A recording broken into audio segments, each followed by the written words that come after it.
Shalom. During our entire Kadima building project, people have been asking me one question. Will we be done on time? Really, they're asking, will we be back here in September? And every indication that I have and everything I've been told is yes, we will be back here in September. Not the beginning of it, but at some point in September. This idea of asking the question, will we be here on time, is really a question about, will a project be done on time? Or how many more days are there left? It's like a child counting down to their birthday, or a couple counting down to a significant anniversary. How much more time is left until something special is going to happen? And we find ourselves right now in the Jewish calendar, having just celebrated Passover with the Seders, and I hope you had a glorious, wonderful Seder surrounded by family and friends. We find ourselves in a 7-week period of time between now, Pesach, and the next major Jewish holiday, Shavuot, which will take place now, when you're watching this, another 6 weeks from now. It's a 7-week period of time, 7 times 7 days, a 49-day period.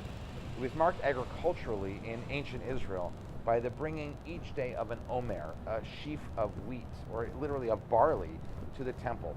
A formula was said as it was offered up to the temple. Somebody saying, here I now bring this Omer. And so we call this period of time in the Jewish calendar the counting of the Omer. Years later, the rabbis who wrote the Talmud, they looked at this period of time and they said that it's equivalent to the wandering of the Israelites from Egypt until Sinai, from leaving slavery until we come to that moment of freedom where we could stand beneath the mountain and say to God, Na'aseh v'nishma, we will do and we will hearken as a covenanted people. And so the rabbis said each day of the Omer, if we're no longer bringing sheaves of barley or wheat any longer, what we can instead do is we can just count the days. There's a blessing that we say that says, Baruch atah Adonai Eloheinu haolam, praised are you God, ruler of the universe, who makes us holy with mitzvot and commands us to Sfirat Omer, to count the Omer. And we do so by counting day 1, 2, 3, 4, 5. Unlike counting down to birthdays or anniversaries, we count up. We count up to Sinai, as though it's a spiritual ascension. And so too, the masters teach us that not only are we to count our days, but so too are we to make our days count. And that, my friends, I think is the real teaching of the Omer.